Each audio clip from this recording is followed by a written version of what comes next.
Ladies and gentlemen, I want you to do something right now. I want you to think about 4 o'clock in the morning, not set an alarm for it, not plan for it. Just think about it. Think about what 4 o'clock in the morning looks and feels like, the absolute darkness of it. The silence that is so complete it almost has a sound of its own. The way the rest of the world is still, perfectly, completely still. No traffic, no notifications, no noise, no demands, no one needing anything from you. Just the dark and the quiet and the extraordinary stillness of a world that hasn't started yet now. I want to ask you something, and I want you to be honest with me. Because honesty is the only currency that matters in this room today. What are you doing at 4 o'clock in the morning? Most of you, and I say this with no judgment, with only love and understanding, most of you are asleep, deeply, peacefully, gratefully asleep. And that is a completely reasonable thing to be at 4 in the morning. Sleep is essential. Sleep is sacred. I am not here to tell you that sleep is the enemy, but I am here to tell you something that might be uncomfortable. Something that might sit with you in a way that a comfortable speech never could. The person who is going to take the opportunity you want is awake right now. The person who is going to get the promotion, start the company, write the book, build the body, create the life that you have been dreaming about and planning for and promising yourself is just around the corner. That person is awake right now. Right now, while you are sleeping, they are already moving. While the world rests, they are already building. And they have been doing it long enough and consistently enough and with enough hunger and discipline and fire that by the time the rest of the world opens its eyes, they are already miles ahead. This is not a speech about waking up at 4 in the morning. I want to say that clearly from the beginning so you understand what we're really talking about today. Today, this is a speech about what separates the people who achieve extraordinary things from the people who spend their entire lives watching extraordinary things happen to other people. And 4 o'clock in the morning is the symbol, it's the metaphor. It's the ultimate expression of the thing that actually matters, which is this. The willingness to do what others won't so that you can have what others don't. Are you willing or not in theory? Not in the daydream version of your life, where everything is convenient and motivation is easy, and the alarm goes off and you spring out of bed like a movie character, because the music is playing and the lighting is perfect. I mean, actually, genuinely, in the real world where it's dark and cold, and you're tired and your bed is warm, and every reasonable part of you is screaming to stay horizontal, are you willing to get up anyway? Are you willing to show up for yourself before the world wakes up and starts making demands? Are you willing to bet on yourself with the most non-renewable resource you have, your time, before a single other person gets a claim on it? Because that willingness, that single daily unglamorous willingness, is the thing, it is the whole thing. And everything I say today is built on top of it. But let me take you some. Let me take you to a gym in Los Angeles in the early hours of a Tuesday morning in the year 2003. The gym is largely empty. The lights are fluorescent and slightly too bright. The equipment smells like effort and rubber. It's 4:45 in the morning. And there is a man in that gym who is already an hour and 15 minutes into his workout. He's been there since 3:30. He drove himself there in the dark. He put his own shoes on in the dark. He warmed up in the dark. He warmed up in the dark. And now he's working, really working. Not going through the motions, not doing enough to say he went to the gym. Working, pushing, growing, becoming. That man was Kobe Bryant. And this is not just a story about an athlete. This is not just a story about basketball. This is a story about a philosophy, a way of being in the world, a relationship with time and effort and ambition that produced not just a basketball career, but a legacy. A body of work that made people watching from the outside say, how is that possible? How does someone get that good? What is the secret? And the secret was not talent. Don't misunderstand me. Kobe Bryant was enormously gifted, but the gymnasiums of the world are full of enormous gifts that went nowhere. The history of human achievement is a graveyard of enormous gifts that never became anything because the person attached to them was not willing to do what was required when no one was watching, and nothing was convenient, and everything in them wanted to stop. Kobe's trainer, Tim Grover, a man who worked with the greatest athletes in the world for decades, told a story about arriving in Los Angeles to work a 4-day camp with players from around the country. He landed in the city and got a call from Kobe asking him to come work out. Tim said, "Sure, what time?" And Kobe said, 4 o'clock. Tim said, "Great, 4 in the afternoon. I'll be there." And Kobe said, "No. 4 in the morning, bar in the morning, before a 4-day camp, before back-to-back sessions with other elite athletes, before a full day of basketball." He was awake. He was in the gym. He was working on his craft at 4 in the morning because that was who he was. That was the standard he held for himself when no one required it, when no one was watching, when no one would have known the difference if he'd stayed in bed. And that is the gap. That is the gap between the 1% and the 99. Not the talent gap, not the opportunity gap, not even the resources gap, though resources matter. The gap in what you are willing to do when it's dark and cold and no one is watching and there is absolutely no immediate reward. Let me tell you about a woman named Sarah. Sarah grew up in a small town in Mississippi, the middle child of 5. Her parents worked hard, genuinely, honestly, backbreakingly hard. But hard work in the wrong circumstances doesn't always translate to financial security. And Sarah's family knew that truth intimately. She wore second-hand clothes to school. She shared a bedroom with 2 of her sisters. They ate what they had, not what they wanted. And the world around her, the small, well-meaning but limited world of that small town, told her in 100 quiet ways that this was the ceiling. This was what people like her could expect. A modest life, a careful life. A life that didn't ask too much or reach too high, because reaching too high only led to disappointment. Sarah heard all of that. And then she decided, somewhere in the architecture of her teenage soul, that she was not going to believe it. She started waking up at 4:30 in the morning during her junior year of high school. Not because anyone told her to, not because there was a class that started early or a bus to catch. She woke up at 4:30 in the morning because she had done the math. She had looked at her life and asked herself, when is the time that is completely, entirely, unquestionably mine? When does no one else have a claim on my hours? And the answer was before the house woke up, before her sisters needed her, before school started, before the world made its demands. That early morning quiet was the only time that belonged entirely to her, so she used it. She studied. She read every book she could get her hands on. She taught herself things the school didn't teach her. She wrote. She planned. She built inside herself, in the dark and the quiet, a person who would not be contained by the ceiling the world had painted above her head. She got a full academic scholarship to a university 3 states away. She was the first person in her family to go to college. She went on to get a master's degree. She built a career in public health that has genuinely, measurably, concretely improved the lives of thousands of people in underserved communities. And she sat across from me and told me that the single habit that made all of it possible was those early mornings. Not because of the specific studying she did or the specific books she read, though those mattered, but because of what showing up for herself every morning before dawn did to her belief about what she deserved, what she was capable of, what was possible for someone like her. She said, every morning I woke up before the world and worked up before the world and worked on myself.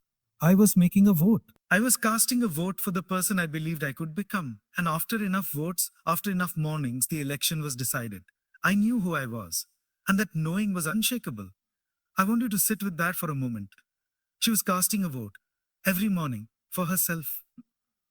Before anyone else had asked anything of her, before the world had made its needs known, before the immediate demands of life could swallow the deeper longings of her soul, she was saying with action, not with words, I matter. My future matters. What I'm becoming matters enough to sacrifice sleep for it, to sacrifice comfort for it, to sacrifice the easy, warm, horizontal version of my morning for it. How many votes have you cast for yourself lately? How many times this week, this month, this year, have you chosen your growth over your comfort when the choice was genuinely hard? When there was no audience, no applause, no Instagram story to post about it, no one to see you do it. How many times have you done the hard thing anyway? Because here's what I know about votes. Votes accumulate.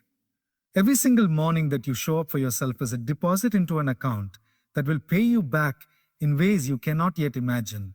And every morning that you don't, every morning that the alarm goes off and you negotiate with yourself, And you find the very convincing reason to stay in bed one more time is a withdrawal. And you can make a lot of withdrawals and feel fine for a long time because the account doesn't show you the balance in real time. The balance shows up months and years down the road. It shows up when the opportunity comes and you're not ready for it. It shows up when someone else gets the thing you wanted and you wonder why you're always being overlooked. It shows up as the gap between the life you're living and the life you know you're supposed to be living. And that gap is painful. I know it is. I know because I have felt it. And I know because every person I have ever spoken to who was not living at their fullest, who was coasting, who was playing it safe, who was choosing comfort over growth day after day, carries that gap like a weight. A particular, specific, personalized weight that sits on the chest and makes it hard to breathe sometimes and makes it very hard to look honestly at your own reflection. Don't want that for you. None of us want that for ourselves. And yet, we choose it. We choose it with our alarm clocks and our snooze buttons and our perfectly reasonable justifications. We choose the comfort of now over the freedom of later. And we do it so consistently, so reflexively that we stop seeing it as a choice. It starts to feel like just the way things are. Just the way my life is. Just the kind of person I am. But let me tell you something about that story. That story. The story of just being the kind of person who doesn't do hard things before they have to, who waits for motivation before taking action, who lives reactively instead of intentionally, that story is not true. It is not a fixed, permanent, biological truth about who you are. It is a habit, a deeply ingrained, long-practiced, very comfortable habit. And habits can be changed, not easily. I want to be clear about that. Not with one inspired morning. Not with a 3-day streak that breaks the moment life gets complicated. Changing a foundational habit. The habit of how you begin your day. The habit of how you treat your own time. The habit of whether you act from intention or from default. That is real, difficult, sustained work. But it is possible. Completely, demonstrably, provably possible. And I am going to show you how. But first, I need to talk to you about something that nobody talks about enough in these conversations. And that is the psychology of what happens in the moment. That specific, precise moment when the alarm goes off at 4 o'clock in the morning and the darkness is complete and the warmth of the bed is absolute and every single cell in your body is aligned in perfect, harmonious agreement that staying horizontal is the correct decision. I want to talk about what happens in that moment because that moment is the whole game. That moment is where the difference between the life you have and the life you want is decided. Sleep researchers call it sleep inertia. That groggy, disoriented, heavy feeling in the first few minutes after waking. Your body's core temperature is low. Your melatonin levels are still elevated. Your prefrontal cortex, the part of your brain that makes rational decisions, that thinks long term, that knows why you set the alarm in the first place, that part is not fully online yet. And the part of your brain that is fully online is the part that wants comfort and warmth and safety and the continuation of the pleasant state of sleep you were just in. So the battle you're fighting at 4 in the morning is not between discipline and laziness. It's a neurological battle between your survival brain and your aspirational brain. And without preparation, without strategy, without having made certain decisions in advance, your survival brain wins every single time. Because it is powerful and it is fast. And it knows exactly what it wants in that moment. So how do you win? How have the people who win the 4 o'clock battle consistently, morning after morning, year after year, figured out how to do it? Mel Robbins, and you might know her work, might have heard of the 5-second rule she talks about. She figured out something important. She figured out that there is a 5-second window between the moment your alarm goes off and the moment your brain starts negotiating. A 5-second window before the rationalizations kick in, before the comfort arguments begin, before your sleeping brain convinces your waking brain that today can be an exception. And in that 5-second window, if you physically start moving your body before the negotiation begins, the negotiation loses. Because the negotiation requires you to be still. The negotiation requires you to lie there and think. And movement interrupts the thinking. Mel called this the 5-second rule. 5, 4, 3, 2, 1, and you move. Not because you feel like it, not because you're motivated, Not because everything in you is ready and willing and eager, but because you made a decision yesterday, last night, in the warm light of your own best intentions, that this morning mattered. And you are honoring that decision before your brain can talk you out of it. This sounds almost embarrassingly simple, and it is simple. But simple is not the same as easy. And the fact that it's simple means there is no excuse. You don't need equipment. You don't need resources. You don't need someone else's permission or participation or cooperation. You need 5 seconds and the willingness to use them. 5, 4, 3, 2, 1, and your feet hit the floor. And the day begins. And the vote is cast, or I want to tell you about a man named Marcus. Marcus was 34 years old, and he had been talking about writing a book for 11 years. 11 years. He had the idea. He genuinely had a good idea. I read what he eventually wrote, and it was remarkable. He had the talent. He had the knowledge and the experience and the specific hard-won understanding of his subject that no one else had. And he had 11 years of not writing the book. Why? Because he was waiting for the right time. He was waiting until work calmed down, until the kids were a little older, until he felt more ready, until the idea was more fully formed, until he had a longer stretch of uninterrupted time, until life was less complicated and the path was more clear and the conditions were more hospitable to the particular, delicate, demanding process of writing a book. And life, as life does, remained complicated, and the path remained unclear, and the conditions never became hospitable. Because conditions are almost never hospitable. The universe is not in the business of making things convenient for your dreams. The universe is indifferent to your dreams. The universe is indifferent. If you are waiting for it to offer you optimal conditions before you begin, you will wait forever. Marcus's wife got sick. A serious illness, not immediately life-threatening, but serious and sustained and demanding. And in the particular terrible way that serious illness rearranges a life, it rearranged his. He became her caregiver in addition to everything else. He was working in parenting and caregiving and doing all of it without the margin for error or rest that healthy, ordinary life provides. He told me that it was in the middle of that period. Not before, not after, but in the absolute crucible of it. That he finally wrote the book. He woke up at 4 in the morning every single day. Not because it was easy, because it was the only time. Because from 4 to 6, before the kids woke up, before his wife needed him, before his job made its claims on him, those 2 hours were the only time in the entire day that was truly his. He used them with a ferocity and a gratitude and a purposefulness that he had never brought to anything before. Because now he understood, in the way that crisis teaches you things that comfort never could, he understood that time was not unlimited, that later was not guaranteed, that the book was either going to be written in the available time or it was not going to be written at all. He finished the first draft in 8 months. 8 months of 4 o'clock mornings, of 2-hour writing sessions in the quiet dark of a house that was asleep, of 2 pages a day that accumulated into chapters and then into a manuscript, and then into a book that sat in his hands one morning like something he could not quite believe was real. And he told me, this is the thing that stayed with me. He said, the crisis didn't give me the book. The crisis showed me that I had been lying to myself for 11 years about what was possible. The time was always there. I just never decided that I was worth using it on. The time was always there. He just never decided that he was worth using it on. That sentence should land in your chest like a stone dropped in still water. Because that's the real question, isn't it? Not do you have the time. You have the time. You has the time. Everyone has the time. There are 24 hours in every single day, and that number does not change based on your income or your background or your circumstances. The hours are democratic. They are distributed equally and without prejudice to every single human being alive. Live. The question is not whether you have the hours. The question is whether you believe that your dream, your growth, your becoming is worth filling them with. Do you believe you are worth a sacrifice?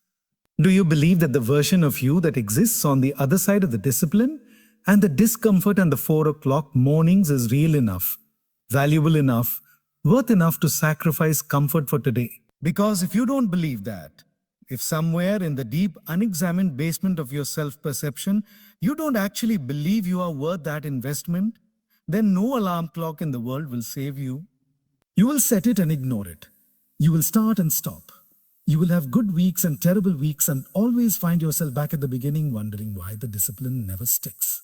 And the reason it never sticks is not because you lack willpower. It's because you lack the underlying belief that makes willpower worth deploying. This is the conversation that never happens in the productivity podcasts. This is the thing that the hustle culture content almost never addresses. Before you can build the 4 o'clock habit, before you can build any sustained habit of growth and discipline, you have to do the deeper work of believing that you deserve the life you're reaching for. And that belief is not always just there, waiting, fully formed and ready. Sometimes you have to construct it. Sometimes you have to build it from scratch. Sometimes you have to go back to the places where you were told you couldn't, or weren't enough, or didn't belong. And you have to look those messages in the face and decide consciously, deliberately, with every adult authority you now possess, that they were wrong. Let me talk about this for a moment because it matters enormously. We carry the voices of our history with us, every one of us. The teacher who said you weren't smart enough, the parent who, with love and the best intentions, talked you out of the big dream because they were afraid of your disappointment. The community that didn't have a model for what you were trying to become, that couldn't recognize what you were reaching for, because no one from that place had ever reached for it before. We carry those voices at such a deep level that most of the time we don't even hear them as external. We hear them as truth. We hear them as our own thought. We think, I'm not really the kind of person who can do that. And we don't notice that that thought was originally someone else's opinion delivered to us at a moment when we were too young and too impressionable to evaluate it critically. Part of what the 4 o'clock morning does, part of the profound psychological work of consistently showing up for yourself before the world wakes up, is it begins to override those voices. Not all at once, not dramatically, authoritatively, but morning by morning, vote by vote, deposit by deposit, it accumulates into evidence. Real, personal, lived, experiential evidence that you are the kind of person who does hard things. Evidence that you are the kind of person who shows up. Evidence that you are the kind of person who can be counted on, even by yourself, especially by yourself, and that evidence changes things. It changes how you walk into rooms. It changes how you respond to setbacks. It changes how much fear you feel when you're faced with something that requires courage. Because you know something about yourself that you didn't know before. You know that when the alarm goes off at 4 o'clock in the morning and everything in you wants to stay in bed, you get up anyway. And if you can do that, there's not a lot that can actually stop you. Thought I'd tell you about the Navy SEAL. Not because I want to turn this into a military speech, though I have profound respect for what those men and women do, but because their selection process, the crucible they call Bud S training, is one of the most well-documented examples in human history of what happens when a person is pushed beyond every limit they thought they had. And what happens is this. The limits were not where they thought they were. The standard dropout rate for Bud S is somewhere around 70 to 80%. That means that of all the men who arrive for training, men who are already in exceptional physical condition, already among the top performers in the military, already selected and screened and evaluated, somewhere between 70 and 80% of them will quit. They will ring the bell. They will choose to leave. Not because they physically cannot continue. Their bodies in most cases could go further, but because their minds tell them they can't. And the men who make it through, the ones who become SEAL, they will tell you that the thing that got them through was not being bigger, stronger, or faster than the men who quit. In many cases, they were smaller and slower and slower. The thing that got them through was a decision made somewhere before dawn, somewhere in the cold and the wet and the absolute exhaustion of Hell Week, that they were not going to quit. A decision made in advance, held on to through everything, that their commitment was not conditional on the conditions being bearable. Admiral William McRaven, who commanded the Naval Special Warfare Command, who oversaw the operation that got Osama bin Laden, gave a commencement speech at the University of Texas that has been watched and shared more times than almost any commencement speech in history. And the first lesson he shared, the first thing he identified as foundational to everything else, was making your bed. Starting every single morning by completing a task. A small task, a humble task, but a task completed with care and intention before the day has asked anything of you. He said, if you make your bed every morning, you will have accomplished the first task of the day. It will give you a small sense of pride and it will encourage you to do another task and another and another. And by the end of the day, that one task completed will have turned into many tasks completed. And if by chance you have a miserable day, you will come home to a bed that is made, that you made. And a made bed is a small, quiet, undeniable proof that you are someone who does what they intend to do. The seal who wakes up at 4 in the morning is not just training his body, he is training his character. He is practicing over and over. The decision to do what he said he would do when doing it is hard. And that practice becomes identity. And identity becomes the most powerful motivator in the world. Because when being the kind of person who shows up becomes who you are, not what you do, but who you are, then showing up is no longer a battle. It's an expression. I want to talk to you now about what the 4 o'clock morning actually gives you. Beyond the hours, beyond the productivity and the extra time, and the competitive advantage of being in motion while others sleep. What does it actually give you at a deeper level? What is the real gift? The real gift is solitude. And I don't mean loneliness. Loneliness is an unwanted absence of connection. I mean chosen, sacred, purposeful solitude. The solitude of a mind that is not yet required to perform for anyone. The solitude of a person who is, for just these few hours, not a parent or a partner or an employee or a friend or a sibling or a customer or a citizen. Just a person, just a mind and a body and a set of dreams and the extraordinary quiet in which to attend to them. We live in a world that is profoundly, relentlessly, exhaustingly social.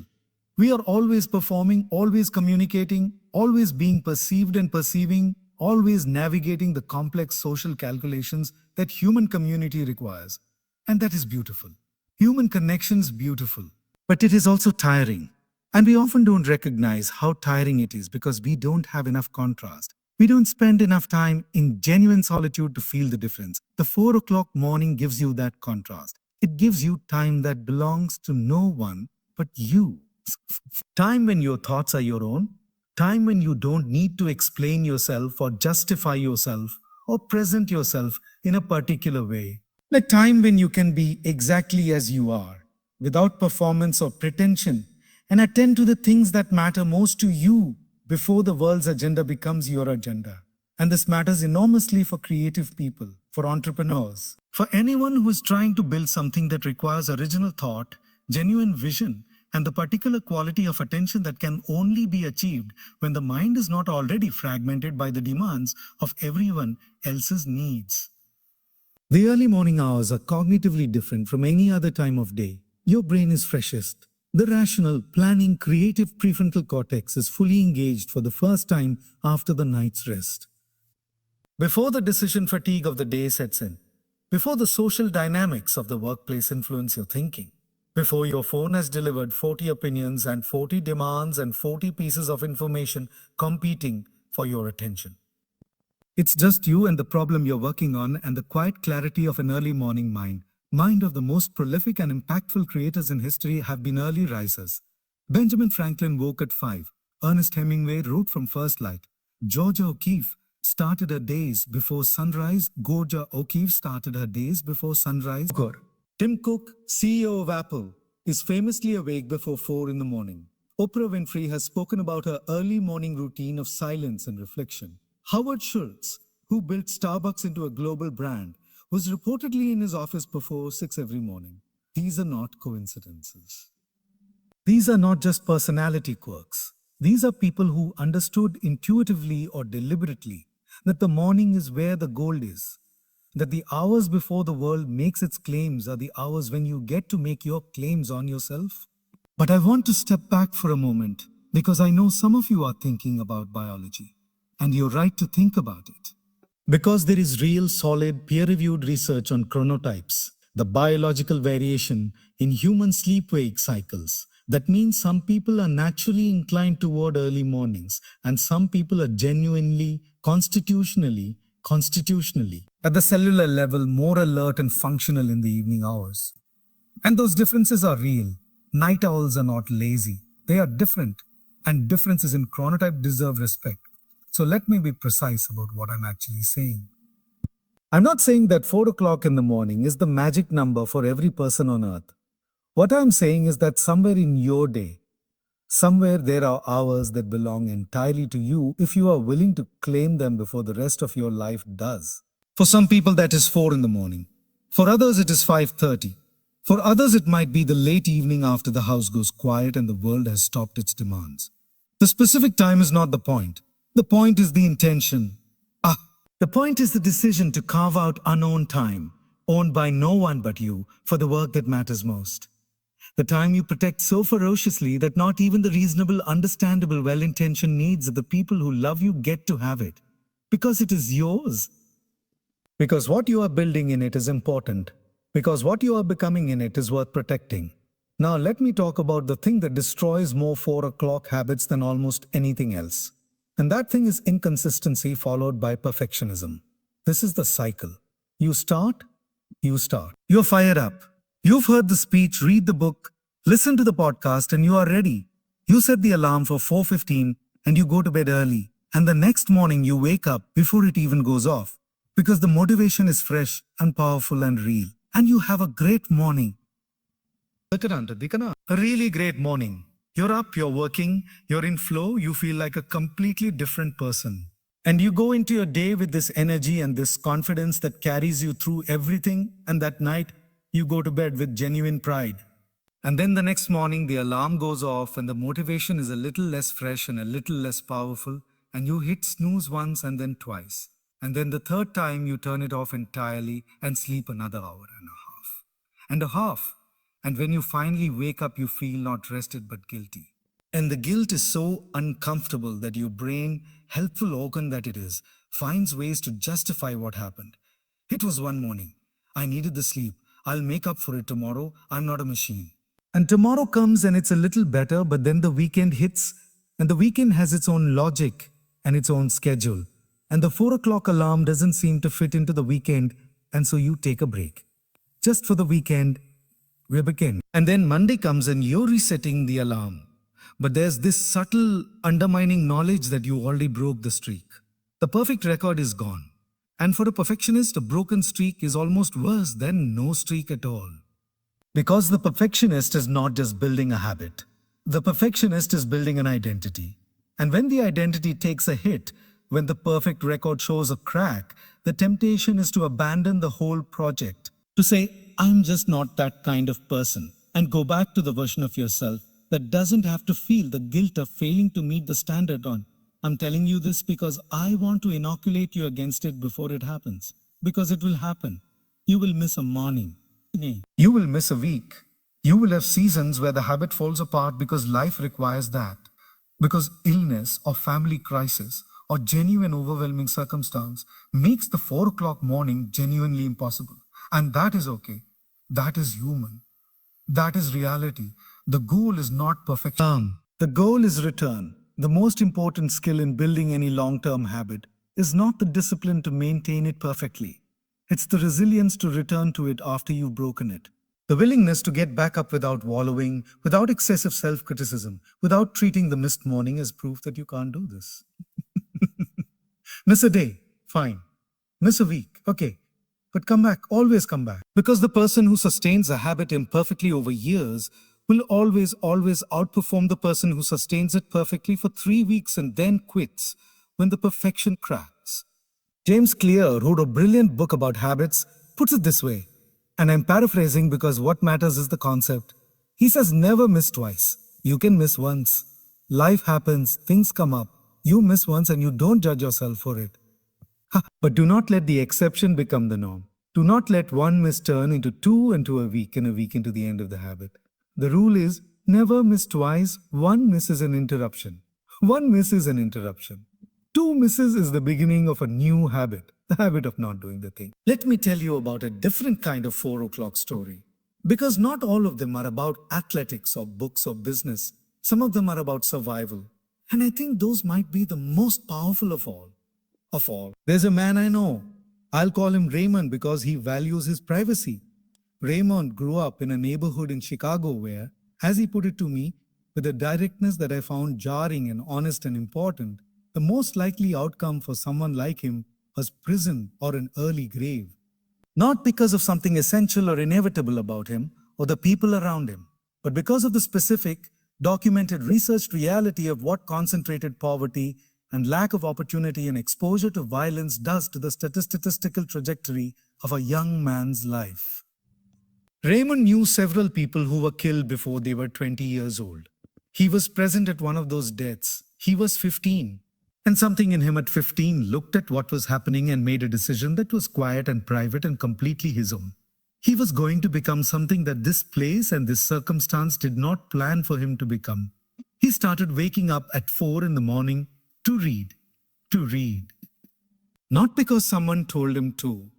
Not because there was a program or a mentor or a structured support system, though he would eventually find some of those. Because in the quiet hours before the neighborhood woke up, before the streets had their own logic and demands, he could be alone with books. With other worlds, with other possibilities, with evidence written down and bound and placed in a library where anyone could access it for free, that people in circumstances that seemed impossible had made it through. He read history. He read biography. He read about people who had started with less than he had and built something real. And he told me that those early morning hours were the hours in which he constructed the interior world that made everything else possible. He was not just reading books.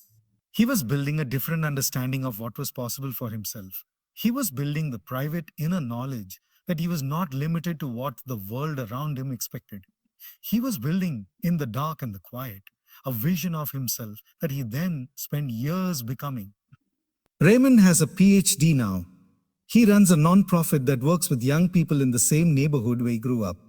He mentors kids who are standing at the same crossroads he once stood at. And he tells them the thing I want to tell you now.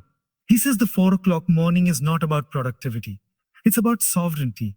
It's about reclaiming dominion over your own time, your own mind, your own future. It's about refusing to let your circumstances be the only author of your story. Refusing to let your circumstances be the only author of your story. I need to talk about something that is at the heart of all of this. Something that I think is the engine underneath the discipline and the early mornings and the sacrifice comfort. And the thing is vision. The vivid, specific, emotionally compelling vision of the life you are trying to build. Because discipline without vision is just pain. And true girls, without vision is just loss. Waking up at 4 in the morning without vision is just being tired. But discipline in service of a vision you love, sacrifice in service of a future you can see and feel and want with your whole being. That is something completely different. That is fuel. That is the thing that makes 4 o'clock not a punishment but a privilege. Not a burden, but a sacred, purposeful act of becoming. So I want to ask you, and this time I'm asking you to take it seriously, not as a rhetorical exercise, but as a real question that deserves a real answer. What is your vision? What is the life you are working toward? Not the responsible life. Sure, not the life that would make your parents proud or your peers impressed or the internet offer you its approval. The life that makes you feel like yourself. The life that uses all of you. The life in which you wake up not just because the alarm went off, but because there is work to do that matters to you so deeply that rest feels like an interruption. If you don't have that vision yet, that's okay. That's actually where most people are. Most people are living in reaction rather than in intention. Moving through their days in response to what comes at them rather than in pursuit of what they actually want. And the reason most people don't have a clear vision is not because they're not smart enough to build one. It's because building one requires sitting still in the quiet and asking uncomfortable questions. It requires honesty. It requires the willingness to look at what you want rather than what you've been told to want. And that can be frightening. But the 4 o'clock morning is the perfect place to build it. In the quiet before the world starts making noise, you can hear yourself. You can ask yourself the real questions. What do I actually want? Not what should I want? What do I want? What would I build if I knew I couldn't fail? What would I attempt if no one was watching and no one would judge? Who would I become if I allowed myself to become the person I have always, in my most honest moments, known I could be? These are the questions that change lives, and they need quiet to be asked and answered properly. They need the 4 o'clock morning. They need the space before the noise begins. I want to bring something into this conversation that we don't talk about enough. And that is the relationship between your morning and your identity. There is a concept in psychology called behavioral identity alignment, and the core idea is this: the most powerful way to change behavior is not to try harder, it's to change how you see yourself. When what you do aligns with who you believe you are, it requires almost no effort to sustain. When what you do conflicts with who you believe you are, sustaining it requires constant, exhausting willpower. So the question is not just how do I build the 4 o'clock habit? The question is how do I become the kind of person for whom the 4 o'clock habit is natural? And the answer to that is by doing it. By doing it enough times that the evidence accumulates. By casting enough votes that the election is decided. By showing up enough mornings that showing up is no longer a discipline but an identity. That is why consistency matters more than intensity. One spectacular early morning where you wake up at 3:45 and work for 4 hours and feel like a superhero is worth less over time than 300 ordinary mornings where you wake up at 4:30, a little tired, and do the work quietly and without ceremony and go about your day. Because the spectacular morning is an event. The 300 ordinary mornings are a character. And character is what lasts. Character is what performs under pressure. Character is what shows up when the motivation is gone and the inspiration has faded and the challenge is hard. And the only reason to continue is because continuing is who you are. I'm going to tell you one more story. And I want to save this one for this moment because I think it's the one that holds everything together. I want to tell you about a man named Thomas. Thomas was 46 years old when his company went bankrupt. Not just the company, his financial life went with it. He had built that business over 14 years, had put everything into it: his savings, his second mortgage, his relationships, his health. He had worked 7 days a week for over a decade. He had missed things, significant things, things he could not get back. His daughter's first steps captured on a video he watched on a delayed flight. His father's last years spent mostly in the peripheral awareness of a man too busy to slow down and really be present. He had made every sacrifice the hustle culture told him he should make. And then, because of a combination of bad timing and a market shift, and one genuinely terrible decision that compounded the other problems, it was gone. He was 46 years old with $200 in his checking account, a house that was in foreclosure, a marriage that had been under enormous strain for years and was now at the breaking point, and the particular humiliating experience of having everyone who had watched him climb now watching him fall. He told me that the month after the bankruptcy was the darkest month of his life.